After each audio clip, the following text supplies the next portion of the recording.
I grew up in what one might say was a middle class environment. Now, the reality we actually grew up in a very low income neighborhood. So I was middle class. Our parents at least convinced my sister and I that we were middle class by Montgomery's standards, which was the community I was born and raised in. But by Calgary standards, we weren't so much middle class. But that never seemed to matter because we seemed to have a pretty good upbringing. Now, in the 80s, while the National Energy Program rolled into town, there was double-digit interest rates, inflation, and oil prices were, going down, declining. It seemed that almost every other Calgarian was losing their job, and some people were actually just taking their keys to the bank and handing over their house. My dad managed to elude this for a little while, but inevitably he ended up losing his work serving in the oil industry as well. Now that led, of course, to a little bit of desperation. My mom kept her job as a librarian's aide in the school system, but my dad was kind of desperate and looking to figure himself out and make sure that the bills were paid. And in the meantime, there was this building that had been built. It was probably the nicest, newest structure in Montgomery at the time. It was a three-story building that was just across from our home where we lived and on the Trans-Canada Highway. And my dad happened to somehow land a contract working as the property manager for the building. Now, I didn't really understand anything about what he was doing. I was just happy to go to school. And at the time, he managed to offer me some part-time work on Tuesday and Thursday and Sunday nights. So I jumped at it, obviously, because in junior high school, having a little pocket change made a lot of sense, right? And so every Tuesday, Thursday, Sunday night, I would do janitorial work, cleaning the building. So my dad was the office property manager, if you will, and so I cleaned the offices. So we vacuumed, emptied garbages, and cleaned the toilets, And I didn't really hate the job. It wasn't the best job ever, but it was right there, and I got paid pretty well by my dad. I thought it was pretty cool. Now, what I didn't know at that time, and then learned many years later, was the irony of it, and that really must have been awful for my dad, is that the National Energy Program offices had moved into that building. And while he was out of work because of that program, ultimately, we were cleaning the toilets and vacuuming the garbage and dumping the garbage of the offices of that program. So I kind of felt bad later on in life when I kind of heard that story, and it was just a little bit of challenge. But the interesting thing is it was the beginning of my dad's own self-employment. He got this property management career or business going, and then as he was trying to figure out what he would do in terms of buying a business that he could just do and kind of no hassle business that no one was really breathing down his neck, he found this aerial basket truck and he started a sign installation company. And so he would install signs and hang lights and change letters on billboards and do some high level or multi-story painting, if you will. And that seemed to do fairly good for our family. Got my dad working, and he got to own his own business. So he was no longer beholden to anyone. And the only risk was really, at least as he perceived it, to be what he could generate in terms of sales and business.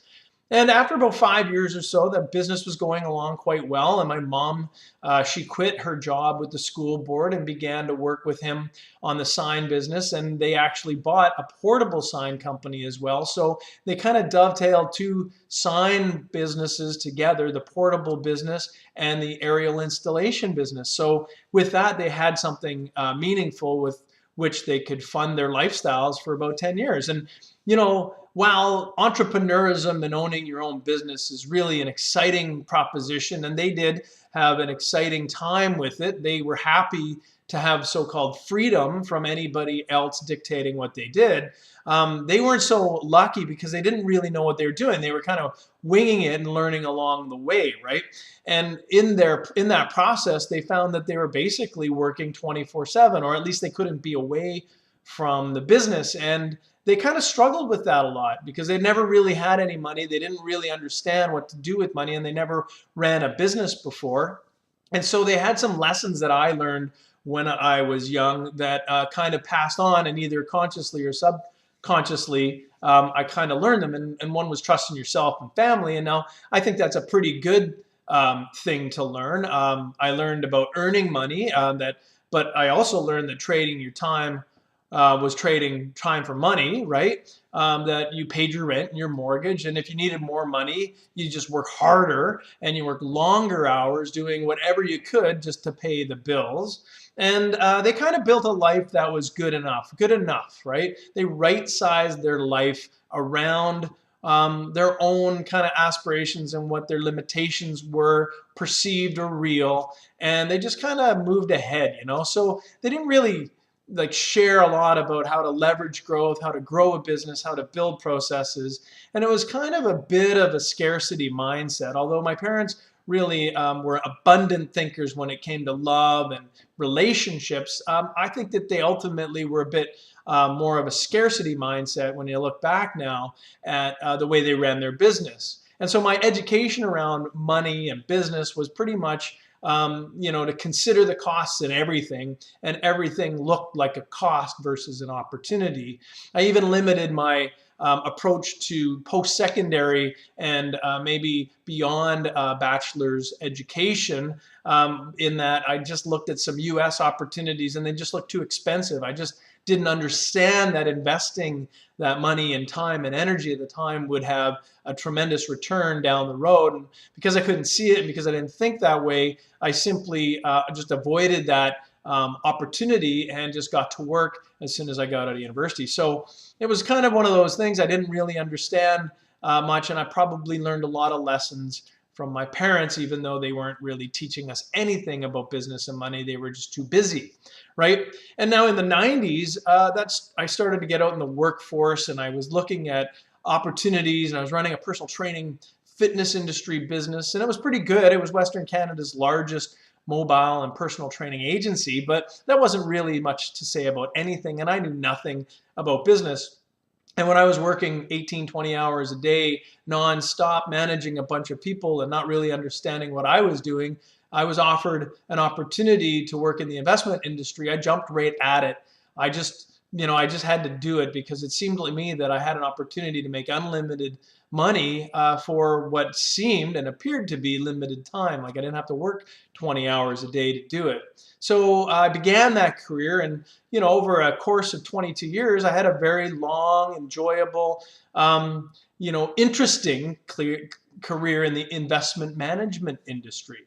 What was really interesting is I knew nothing about it when I started, and it wasn't until about the 7th year that I really realized I should probably learn a lot more than I knew. I spent the first 7 years learning what not to do, the potholes, every pothole you can imagine I stepped in. I just, on the way to having any kind of modicum of success, it seemed that I just kept making mistake after mistake after mistake. And the reality is I just had no good mentors, and I didn't have any really good education either. So I just kind of went with it. But after about 7 years, I said, okay, I got to really become an expert in the field of investing. So I got down to brass tacks and started taking every meaty course I could possibly take each year in the Securities Institute.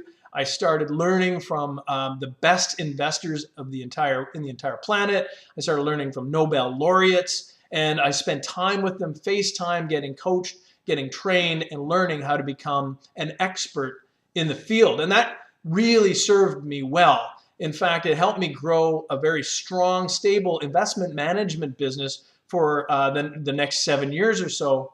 And then 2008 hit. The great recession, if you will, the biggest decline in markets and the economy in North America since the Great Depression. It was probably one of the most scary times I ever had in the investment management industry because I really didn't know what was going to happen next. The good thing, of course, is I had built a solid business. I had an understanding, well, let's say a solid investment management practice. Right? This was practicing business and really building proper investment management. So my clients were okay.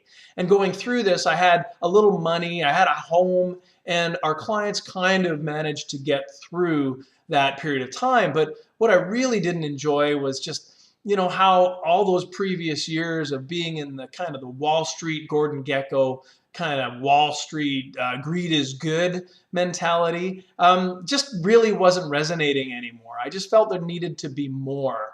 And in 2008, I decided at that moment, during the worst possible market period in history, I was doing 5 radio spots a day telling people the market update, and I was doing it with a smile as Lehman Brothers was going under, and I really had no idea where we were headed, right? And so here I was going, there's just got to be more. And what that more was for me was the area of charity and philanthropy. I had for the longest time given back in tremendous ways, mostly volunteer, but wherever I could financially and in fundraising to help charities do better. And so it's one thing that was kind of parked on the outside of my entire greed is good business. And I thought, well, you know what? Life is a little short. I'm going to make sure that I do this now in everything I do. I'm going to just become that person that I was on the periphery and make it my day job. You know, there wasn't a lot of caring going on in the industry. It was just about what the next deal was and how you'll invest people's money. And it was just always about the money. And I thought, well, it should be more about the values. And I should actually feel like I could tell people I love them even. And so it was just one of those things that I got started, and that was a commitment I made to give back $1 million a year, at least for the next few years, if not my lifetime, every year, and back to charity in a way that might be meaningful. Now, I didn't have $1 million. I didn't have a clue where I was going to get $1 million at that time, but I was bound and determined to learn how to do it within my business, within my skill set, so that I could help others maybe do it, fulfill that need, and drive more and more money to philanthropy. And so fast forward a decade to now, and I'm looking back on what was an incredible period of time.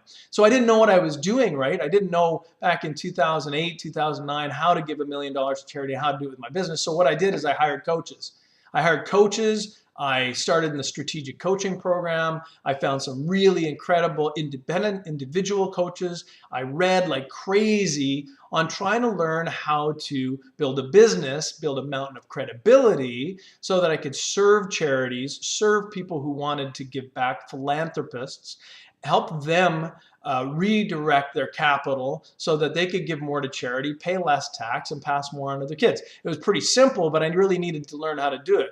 And so I started basically from scratch. I started my business from coming out of the ashes of the 2008, 2009 crash. I basically in 6 years managed to grow my business 10 times the size, create a revenue that was the largest it had ever been for me in my life, at least as an independent financial advisor. I help people redirect $12.5 million to charitable causes. I wrote 3 books on philanthropy and business during that period of time. We saved those taxpayers who were donating capital about $5 million in taxes. And most beautifully, I managed to take off 3 months a year so I could spend it with my family every year at that point. So in a 6-year window, we grew 10 times, helped redirect capital way beyond my $1 million a year goal, and built a business that when I look back now was an extraordinarily well-built business. Now, it took me 6 years. Probably would have taken me 3 years had I not stepped in all of the potholes I could possibly step in, trying to learn how to redirect that $1 million. But what I did learn during that process is there are people who can help. There are people who knew more than I did. And there are certainly ways to do good around a business that was about the financial interests of other people. So it was a very, very wonderful period of time. And during that same period, I invested, like the last decade, I've invested about $180,000 into business coaching, into my education, into learning how to be better for my family, for my clients, and how to build a business. And one thing that I promised myself to learn in that entire process that my parents didn't know was how to build a process, how to build process into a business that helped me repeat that success regardless of the type of business I was in. Make sure that I understood what I stood for, my core values, my core strengths, and then repeat that to serve people, right? And repeat that in a way that I could build it up anytime I wanted throughout any further period in my life, so that it could be a meaningful career and a meaningful income, if you will, with the type of freedom that I was looking for in my life as a business owner versus my parents, who in the past had basically owned a job. Right? And so what I learned during that period were the following. I learned that when you serve people, you must serve your prospects and your customers and all the stakeholders in your business. To serve is success. I learned how that you need to work right. It's not about working harder, and people say work smarter, but not necessarily everyone who works is super smart, right? But working right is being effective and efficient with your time, energy, and your money. Become a specialist. That's one of the most key things in terms of creating value and becoming valuable, and that is become a specialist. Writing books, becoming an author, building a mountain of credibility was critical in that. The other thing, of course, to being a specialist is then you become a value to valuable people. And I always talk about that as one of the most important things, is that you become a resource to people who need it and value it. Next, learn how to speak in public. Probably one of the most important skills you can develop as a business owner or entrepreneur, learn how to speak in public. Also, read books and write books. It was simple. One of the biggest things for me was positioning myself as an author, raised my credibility to the top of my mountain of credibility, and gave me opportunities that I never would have had before, as well as an incredible understanding of the subject matter that people were seeking out from me to speak to them about. The other would be hire coaches. Without a doubt, I would never be in a place that I had climbed to, and I wouldn't be in a place where I am now had I never hired coaches. It takes work to find good coaches, but when you do, stick with them, invest in them. Seek great mentors. Also, understand that people, processes, and systems will give you freedom, they'll give you energy, and they'll give you time, what you need to make more money or get more enjoyment out of life, or whatever it is.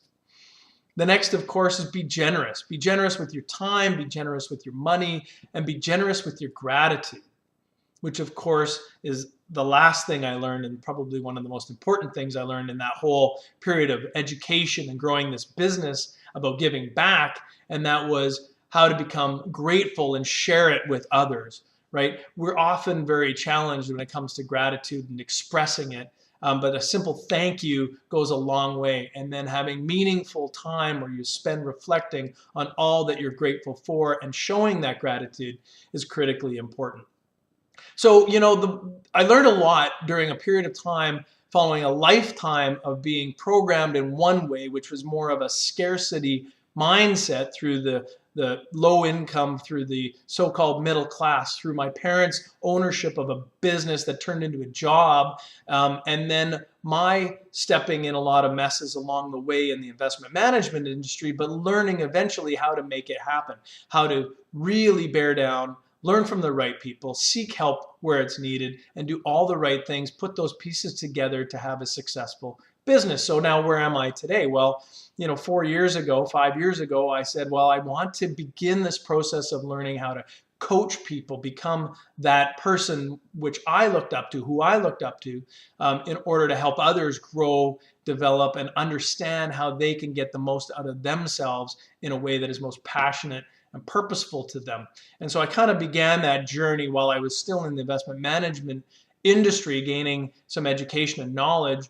And a couple of years ago, finally pulled the pin, if you will, on my investment management business by making a sale and a transition out in order so I could help people like you, like business owners, entrepreneurs, grow your business in a way that is more meaningful, that connects your message with your customers better, in a way that you enhance your wealth and enhance the enrichment of your life, right? Help you get more freedom, help you get more time away from your business, help you become more creative, help you learn how you can separate yourself from the day-to-day so you're more innovative and more helpful in the growth of your business, and you can realize that vision that you always had, that was the fire in you that got you going in the first place, right? And then lastly, help teach owner entrepreneurs how to grow, and give back, how to give back to charity or your community or yourself and your family in ways that you didn't think were possible, or in ways that you just didn't understand how to do it. And from a lot of that give back in my life and guiding others to do it, I've been able to learn a lot about how to do it and how I can teach you how to do it as well. So, for me, I'm kind of working off right now that hard road that I took to get to a wonderful place in life and in business. And I'm sharing it now with others so that they have a more direct route. So they get straight to those successes, that they get through the challenge. And we do a listening process and a discovery process to get there. And when we finally get there, people can enjoy this grow, get, give life, this philosophy that I have about growing your wealth in your business, getting more freedom, and giving back. And so I wanted to just share that with you today, a little bit about my journey into where I am today and how I help people, and kind of a little bit about why. There's a lot more to it that I'm going to share with you later. But that's one thing I wanted to do today, is share with you that and let you know that in a few months' time, we're going to have another one of our Sea to Sky summits that is in October on the 7th and 8th. And we'll tell you more as the weeks follow or weeks come. But in the meantime, I just wanted to share a little bit maybe about where I came from, what I've learned along the way, and what maybe I can help you with. So I'm Mike Skripnik. I'm founder and owner of Big Growth, Big Impact Coaching. I always impart upon people to seek out and live their grow, get, give lives. And I'm looking forward to sharing a little bit more of my story with you day after day, week after week in the coming months. So have an amazing day, and I look forward to speaking with you again.